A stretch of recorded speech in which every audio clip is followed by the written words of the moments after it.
This उसमें conference will now be recorded.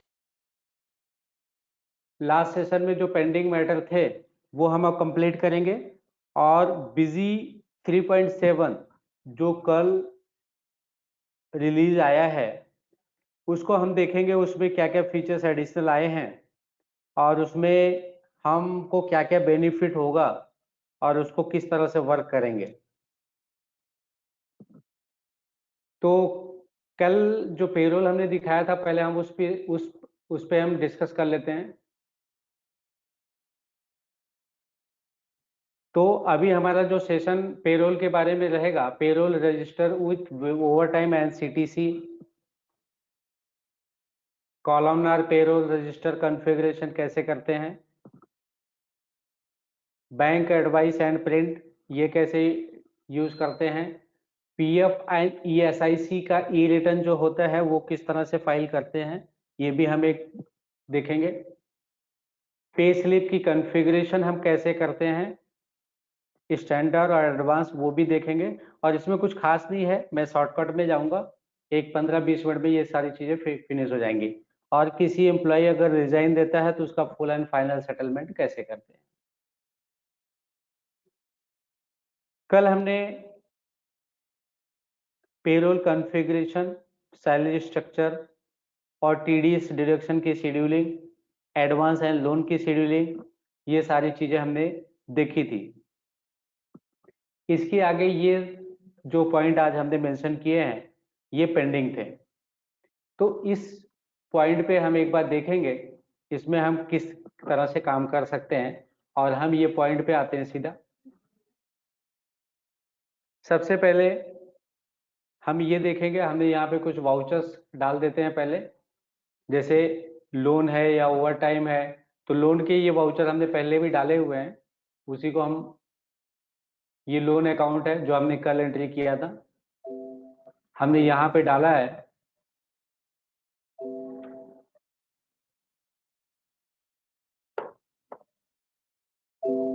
जब भी आप सेव करोगे, सेव करने के बाद ये शेड्यूलिंग पूछेगा, ये शेड्यूलिंग हमने डाला है 30/4 को 15,000 रुपये डिडक्शन होगा उसका लोन से, और 31/5 को 10,000 डिडक्शन हो जाएगा, 25,000 का लोन है।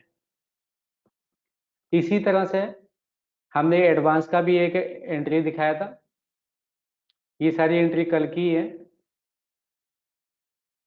फिर हमने ये बताया था एक वर्कर ने 2,500 का एडवांस लिया था और उसकी शेड्यूलिंग, एडवांस और लोन में डिफरेंस भी बताया था। एडवांस का मतलब होता है कि सैलरी एडवांस वो सैलरी के टाइम पे डायरेक्ट डिडक्ट हो जाएगा, लोन का मतलब होता है उसका डिडक्शन मल्टीपल टाइम में होगा, मल्टीपल सैलरी में होगा।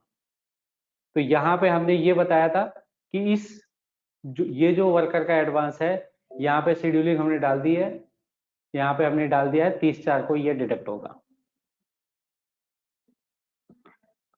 फिर हमने आपको ये बताया था, हमने एक ओवर टाइम का वाउचर यहाँ पे डाला था 30/4,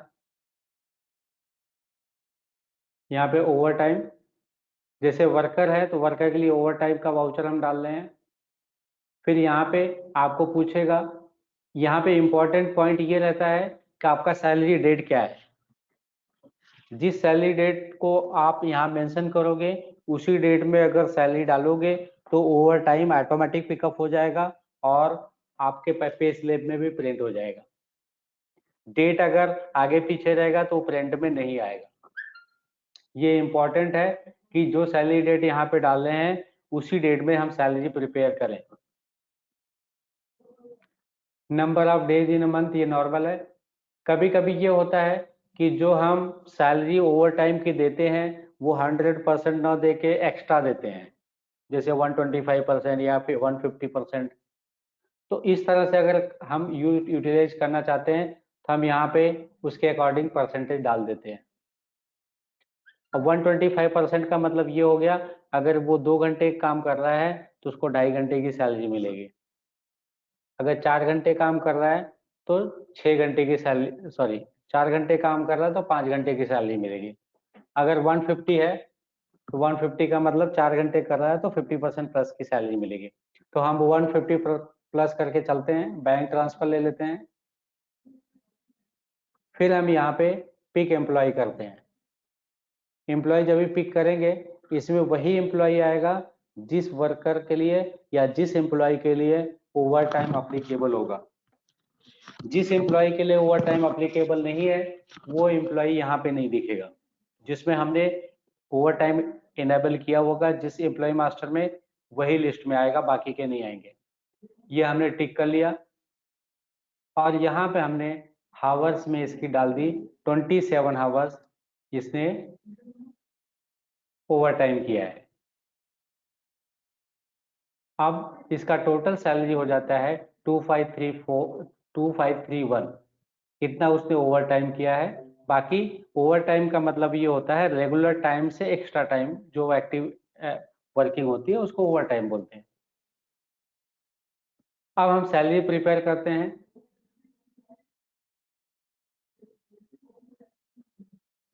यहाँ पे हम सैलरी पे जाते हैं, अप्रैल 30 बैंक ट्रांसफर। अब यहाँ पे जब हम सैलरी प्रिपेयर करेंगे तो यहाँ पे दोनों वर्कर के नाम आ गए, एक मैनेजर एक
सर आवाज आ रही है अभी?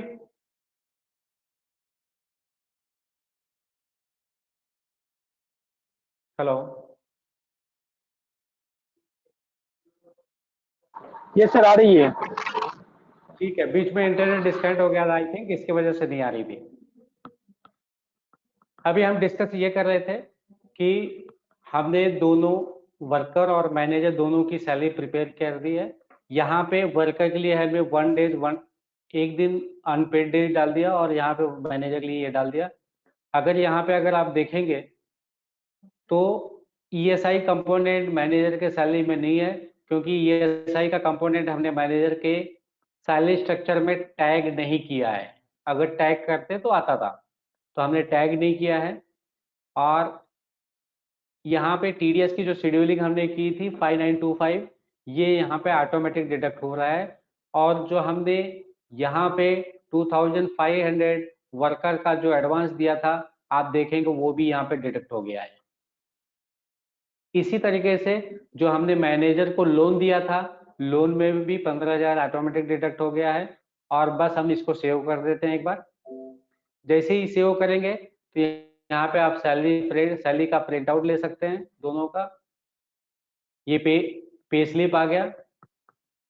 अब यहाँ पे जो भी डिटेल्स है वो आप देख सकते हैं। अनपेड डेज कितना है, नेट सैलरी पेबल 31,255, ग्रॉस कितनी हो रही है। यहाँ पे लोन और टीडीएस कट के 20,925 आ गया।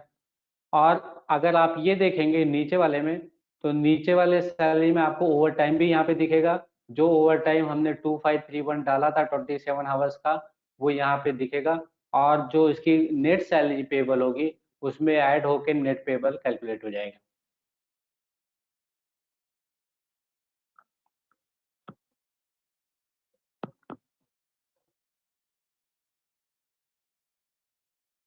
ये सैलरी कैलकुलेशन हो गया। अब हम इसके बाद इसके अगर रिपोर्ट की बात करते हैं तो कौन कौन से रिपोर्ट्स आते हैं, तो यहाँ पे पेरोल रिपोर्ट है। पेरोल स्टैंडर्ड में अगर जाएंगे तो यहाँ पे सैलरी रजिस्टर पूरा मिलता है। यहाँ पे आप ओवर टाइम शो करना है, लीव इनकैशमेंट शो करना है कि नहीं करना है, ये सारी डिटेल यहाँ पे आ जाएंगी। सो एक्चुअल सैलरी डिटेल जो भी आपको यस नो करना है वो यहाँ पे करेंगे, ये पूरी रजिस्टर यहाँ पे आ जाएगी आपकी। आप इसको देख सकते हैं, सीटीसी वगैरह ओवर टाइम वगैरह सब यहाँ पे आपको दिखेगा। इन केस बिजी में लीव कैलकुलेशन का मेथड तो नहीं दिया हुआ है, लेकिन अगर लीव अगर किसी के पेंडिंग रहती है, उसको इनकैशमेंट करना है, तो उसके आप वाउचर यहाँ पे डाल सकते हो लीव इनकैशमेंट का। अगर लीव इनकैशमेंट का वाउचर अगर डालते हो तो सैलरी के टाइम पे लीव इनकैशमेंट भी उसमें ऐड हो जाएगा और वो प्रिंट भी कर सकते हो। ओवर टाइम और लीव इनकैशमेंट बिजी में प्रिंट करने का जो ऑप्शन होता है वो आपको इनवाइस डिजाइनिंग में जब जाते हो पे स्लिप में यहाँ पे राइट साइड में दिया रहेगा, print over time details with salary, print leave encashment details with salary. कभी कभी ऐसा होता है कि ओवर टाइम पे स्लिप पे प्रिंट होके नहीं आता है, उसका रीजन यही होता है कि हमने कॉन्फ़िगरेशन में उसको सेट यस नहीं किया है। अगर हम कॉन्फ़िगरेशन में उसको यस कर देते हैं तो आपके पे स्लिप में दोनों चीजें ही प्रिंट में आएंगी, अगर अप्लीकेबल रहेगा तो, अगर आपने वाउचर डाला होगा तो। इसी तरीके से आप, जैसे हमने पेरोल रजिस्टर दिखाया,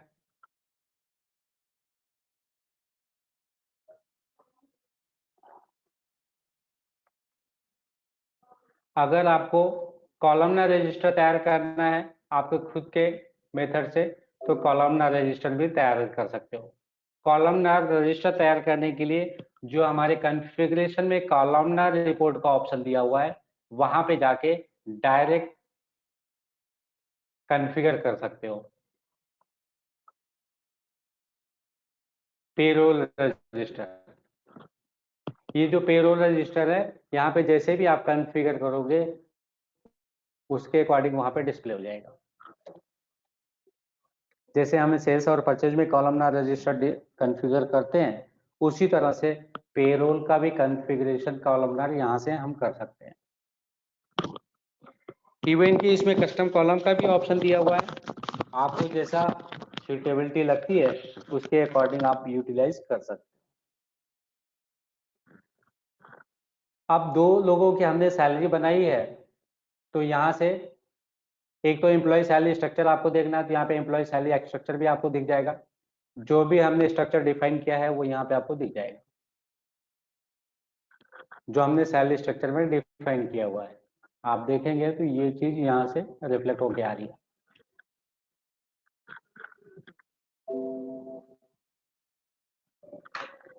ऐसे लोन एंड एडवांस डिटेल भी आ जाएगा,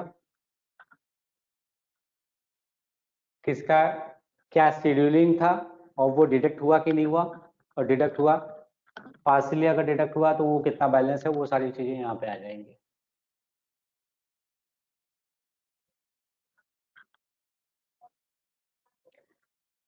अगर बैंक ट्रांसफर है तो यहाँ से बैंक एडवाइस बनाने का भी ऑप्शन हमने दिया है, ये आपका बैंक एडवाइस इस तरह का आ जाएगा।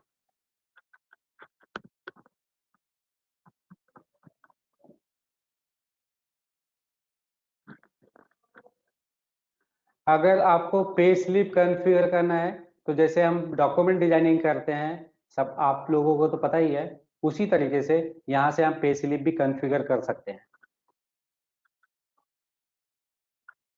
इसमें कभी कभी ऐसा रहता है मुझे कंट्रीब्यूशन वाला कॉलम नहीं चाहिए, तो हम इसमें से हटा भी सकते हैं जिसको नहीं चाहिए। तो ये सारे ऑप्शन यहाँ पे आपको मिल जाते हैं इस तरह से। जो ब्लॉक नहीं चाहिए वो ब्लॉक पूरा खाली करके आप 3 कॉलम में सेटल करना है तो 3 कॉलम में सेटल कर सकते हो। ये इन डॉक्यूमेंट डिजाइनिंग का पार्ट है।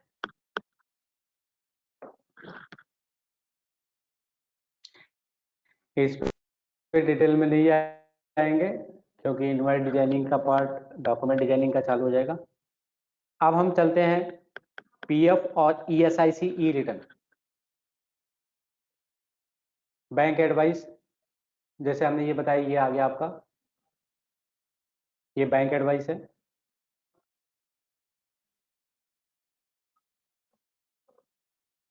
अब अगर इसको आपको प्रिंट करना है तो ये बिजी से आप डायरेक्ट प्रिंट कर सकते हो बैंक एडवाइस।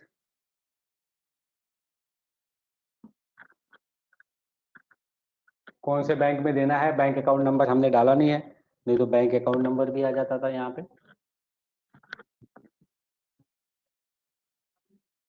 अब एक ये थोड़ा अलग पार्ट आता है पीएफ और ईएसआईसी। अगर हम पीएफ का रिटर्न बनाते हैं तो यहाँ पे 2 फॉर्मेट आएगा, एक ओल्ड एक 2016 एंड ऑनवर्ड। तो हमने 2016 लिया और यहाँ पे क्लिक किया, ये फाइल बिजी के अंदर में जा रही है। जो भी फाइल है हमने इसको ओवरराइट कर दिया तो ये एक्सेल की फाइल एक जनरेट हो जाएगी। ये एक्सेल की फाइल जनरेट हो गई। ये एक्सेल की फाइल जनरेट होने के बाद आपको ये फाइल ओपन करके देख लेना है। यहाँ पे ये वाली फाइल है 8 जुलाई 457। ये फाइल फिर से आपकी ओपन हो जाएगी। इसी तरह से कुछ फाइल रहेगी जो आप डायरेक्ट पोर्टल पे पीएफ के हिसाब से आप अपलोड कर सकते हो।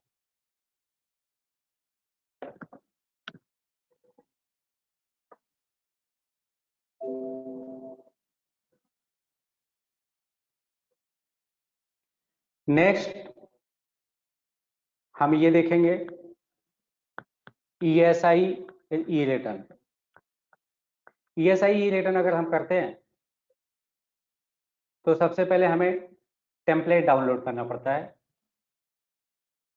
और ईएसआई का टेम्पलेट गूगल में आराम से मिल जाता है, कोई भी डाउनलोड कर सकता है। अगर यहाँ पे गूगल में भी अगर हम यहाँ पे डालते हैं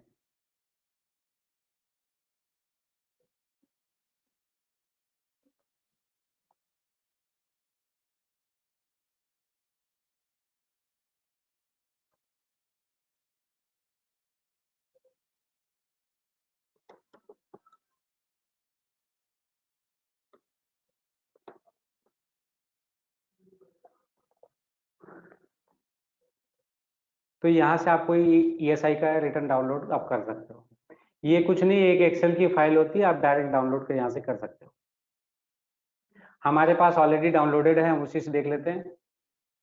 ये डाउनलोड्स में वो फाइल पड़ी हुई है और फिर हमने इसको क्लिक किया और जैसे हम क्लिक करेंगे वो टेम्पलेट के अकॉर्डिंग जैसे GSTR1 का गवर्नमेंट टेम्पलेट बनता है उसी तरह से ये ईएसआई का ई रिटर्न आपको एक्सपोर्ट होके मिल जाएगा। अब ये ईएसआई का ये नहीं, ये जो MC टेम्पलेट 1 है ये ईएसआई का ई रिटर्न है। अब यहाँ पे केवल वर्कर का ही डिटेल आया है, मैनेजर का डिटेल नहीं आया है। मैनेजर का डिटेल इसलिए नहीं आया क्योंकि उसके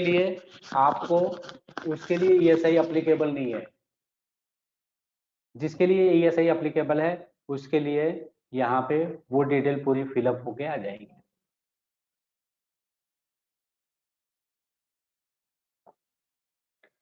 इसको क्लोज कर देते हैं। अब आज के इस सेशन में पेरोल के सेक्शन में किसी को कोई क्वेरी है तो 1 बाय 1 करके पूछ सकते हैं।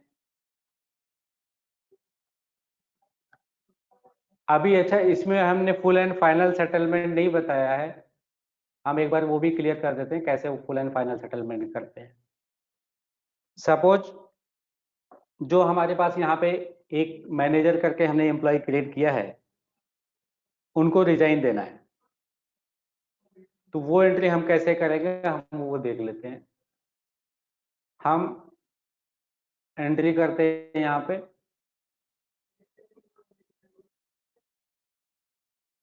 30/5 को एंट्री करते हैं। सैलरी, सॉरी, हाँ, सैलरी के टाइम पे एंट्री होगी। और रिजाइन करने के पहले आपको यहाँ पे एम्प्लॉय के मास्टर में रिजाइन यहाँ पे डालना पड़ेगा। जैसे यहाँ पे अगर वर्किंग है तो ये रिजाइन डालना पड़ेगा और फिर यहाँ पे सेट करना पड़ेगा वो कितने तारीख तक काम किए। अब हमने डाल दिया 15/6, 15/5 डाल देते हैं क्योंकि अप्रैल की सैलरी गई है। 15/5 को हमने डाल दिया, इन्होंने रिजाइन दिया था। अब हम एक सैलरी और बनाएंगे 31/5 को सैलरी बनाएंगे। मई की सैलरी 31st, बैंक ट्रांसफर। यहां पे एक ऑप्शन होता है treat as a full and final voucher. आपको किसी को फुल एंड फाइनल करना है तो आपको treat as a full and final voucher यहां पे करना बहुत जरूरी है।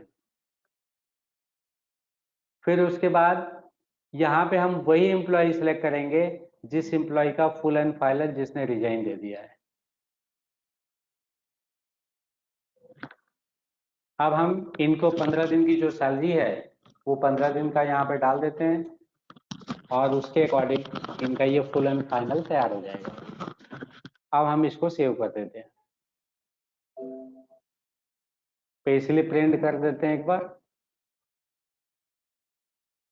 अब ये लोन में देखो 10,000 हमने नेक्स्ट मंथ में डाला था, वो भी डिडक्शन हो गया। टोटल इतनी सैलरी हुई थी, ये सैलरी में 10,000 का डिडक्शन हो गया, इतनी सैलरी पेबल है। अब ये एंट्री डालने के बाद आपको कभी भी फुल एंड फाइनल देखना है तो फुल एंड फाइनल सेटलमेंट आप यहाँ से देख सकते हो। फुल एंड फाइनल सेटलमेंट में आपको नाम तभी आएगा जब आप किसी एम्प्लॉय को रिजाइन कर दोगे। जब तक एम्प्लॉय रिजाइन नहीं करता है तब तक आप उसका फुल एंड फाइनल सेटलमेंट नहीं कर सकते हो। अब ये मैनेजर 1 को जैसे हमने यहाँ पे क्लिक किया और एंटर किया तो आपको फुल एंड फाइनल सेटलमेंट उनका आपको दिख जाएगा। तो ये हमने पेरोल का प्रोसीजर बता दिया, ज्वाइनिंग से लेके सैलरी स्ट्रक्चर कैसे करना है, कंपोनेंट कैसे क्रिएट करना है, और अगर कोई रिजाइन करता है तो उसका फुल एंड फाइनल कैसे जनरेट करना है, वो सारी चीजें हमने यहाँ पे बताई आपको। ये हमारे एंड से पेंडिंग था। अब आपको पेरोल के बारे में अगर कोई चीजें पूछनी है तो आप पूछ सकते हैं। और इसके बाद हम जो पॉइंट लेंगे, बिजी जो 3.7 की रिलीज आई है उसमें क्या क्या नए फीचर्स हैं और अपने को क्या क्या उसमें समझने जैसी पॉइंट्स हैं, मेजर फीचर्स के बारे में हम डिस्कस करेंगे। अब मैं चाहूंगा कि अगर पेरोल में किसी को कुछ पूछना है तो एक 5 मिनट में पूछ लें या फिर हम आगे बढ़े।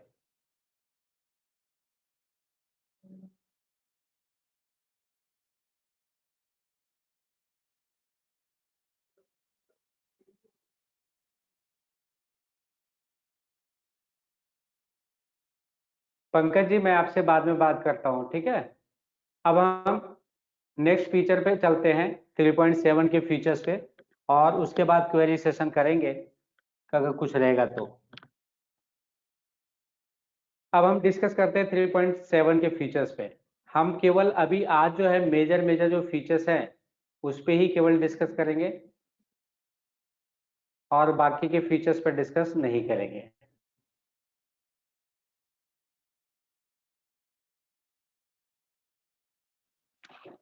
अगर हम TDS TCS having option to disable alert for those buyer who is eligible to deduct TDS under section 194Q।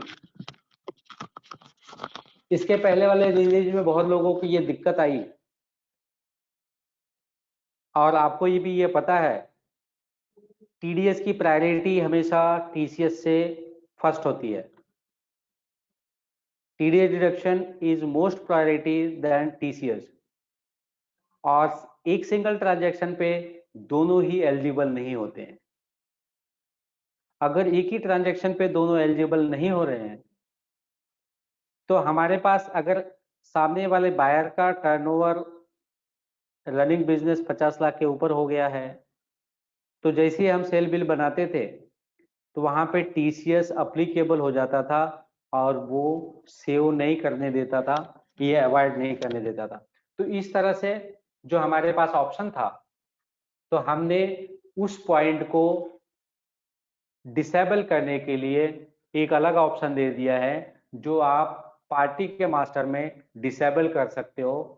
और वो एक बार डिसेबल कर दिया तो अगर आप सेल कर रहे हो तो आपको TCS अंडर सेक्शन 206C1H आपको नहीं पूछेगा। 0.1% जो लगता है वो आपके लिए डिसेबल हो जाएगा, वो आप डायरेक्ट सेल बिल बना सकते हो। एक तो ये मेजर फीचर्स था जो आपको हमेशा अलर्ट रहने की जरूरत थी सेल बिल बनाते वक्त कि TCS लगाने की। सेकेंड पॉइंट है GSTR1 direct upload to GST portal.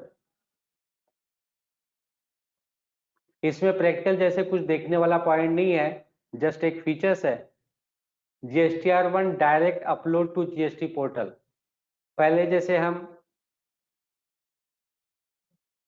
ई-रिटर्न में जेसन फाइल जनरेट करते थे, गवर्नमेंट पोर्टल, गवर्नमेंट टेम्पलेट था,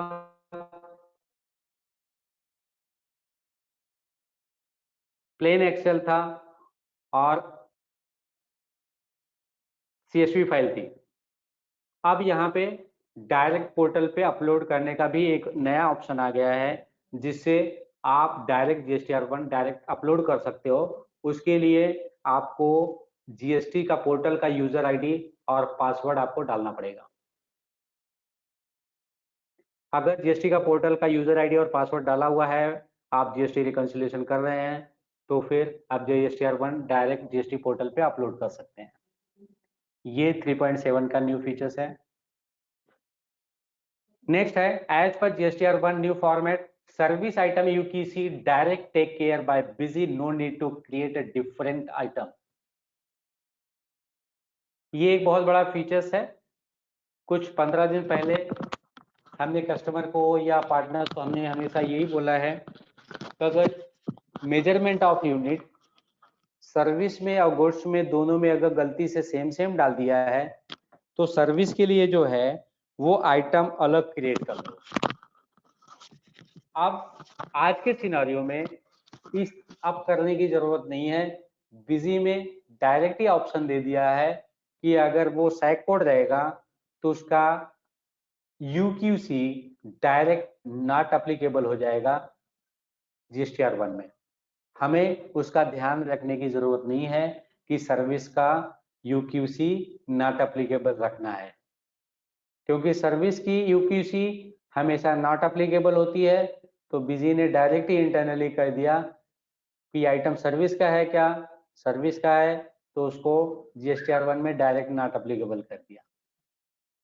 तो ये हमने टेक केयर कर लिया, तो इसमें आपको डिफरेंट आइटम क्रिएट करने की जरूरत नहीं पड़ेगी। नेक्स्ट ऑप्शन है BRS, मतलब bank reconciliation, carry forward made separate due to time consuming. Financial या कैरी फॉरवर्ड करते वक्त या फाइनेंशियल चेंज करते वक्त हमारा बैंक रिकंसिलिएशन की वजह से काफी टाइम कंज्यूम होता था कैरी फॉरवर्ड करने के लिए, और इसलिए हमने बैंक रिकंसिलिएशन को एक सेपरेट मॉड्यूल दे दिया कैरी फॉरवर्ड करने के लिए। आप वो फाइनेंशियल चेंज करते वक्त या कैरी फॉरवर्ड करते वक्त आपको डिस्टर्ब नहीं करेगा, टाइम नहीं लगेगा।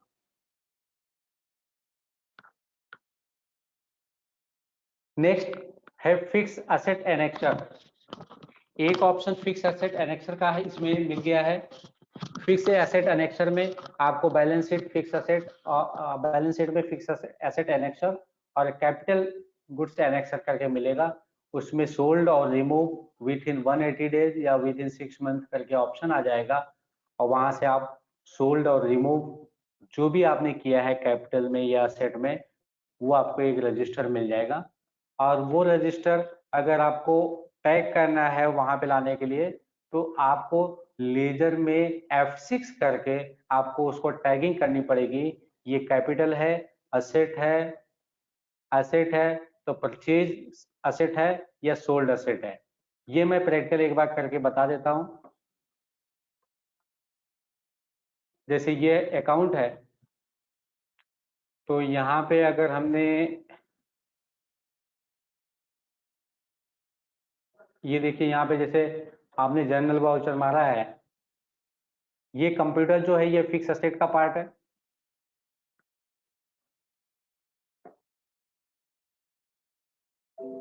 अब यहाँ पे ये दोनों ही परचेज की एंट्री है। अगर हम यहाँ पे सोल्ड की एंट्री कर देते हैं, हम क्या करते हैं, credit computer 15,000 debit to cash, मतलब हमने बेच दिया कैश में समझो। अब हम इस पे गए, यहाँ पे हमने F6 प्रेस किया। जैसे ही आप F6 प्रेस करोगे तो ये पूछेगा आपको ये एसेट परचेज हुई है, सोल्ड हुई है या डिप्रिसिएशन का पार्ट है। तो हमने डाल दिया ये परचेज हुई है क्योंकि ये है एक्चुअल परचेज है। और यहाँ पे F6 किया और एसेट सोल्ड डाल दिया। तो यहाँ पे बैलेंस शीट शेड्यूल यहाँ पे तैयार हो गया। इस तरह से यहाँ पे आपको एक रिपोर्ट मिल जाएगी।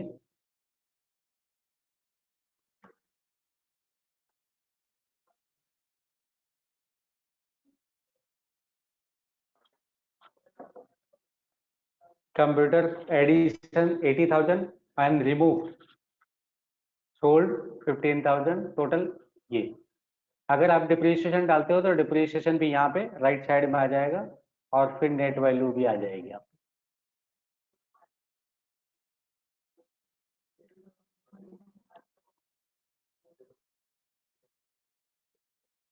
ये फिक्स एसेट एनेक्चर हो गया।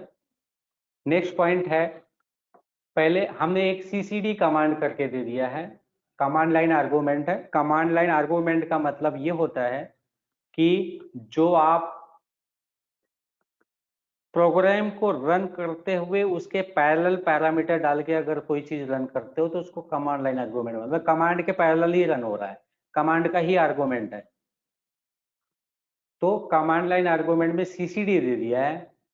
CCD का मतलब होता है कंपनी कोड।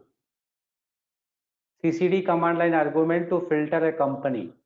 आपके पास 100 कंपनी है, किसी को खाली 3 कंपनी दिखाना है तो उसका एक डिफरेंट आइकॉन बना के उसको राइट क्लिक करके प्रॉपर्टी में जाके आप कमांड जो लिखा है busy.exe या busybin.exe उसके आगे CCD करके जो भी कंपनी कोड आप डाल दोगे वो उसके अकॉर्डिंग उसको वही कंपनी देखेगी जो आप कंपनी कोड डाले हो।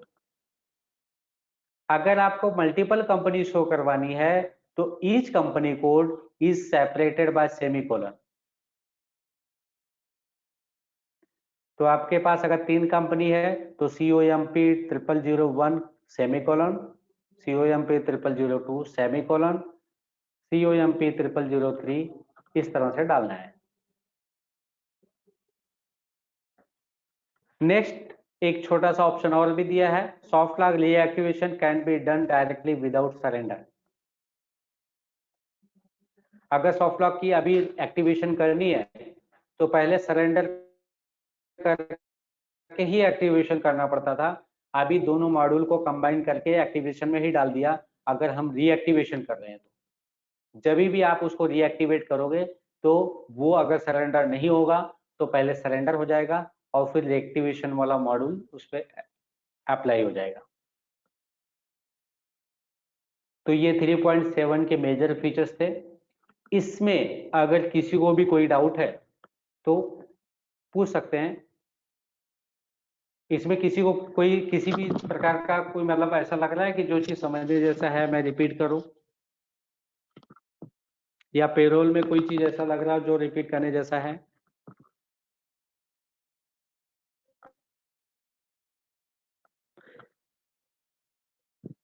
जी सर, आवाज आ रही है मेरी?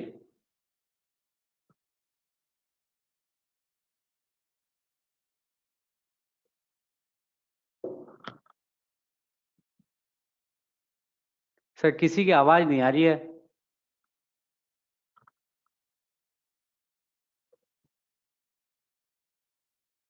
आवाज आ रही है?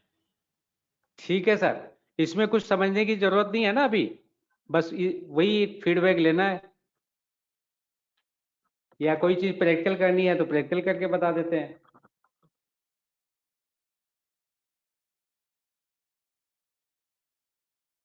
अभी मैं ये समझता हूँ सबको नॉर्मली ये चीजें समझ में आ गई हैं, और ये सेशन को फिर मैं एंड करता हूँ।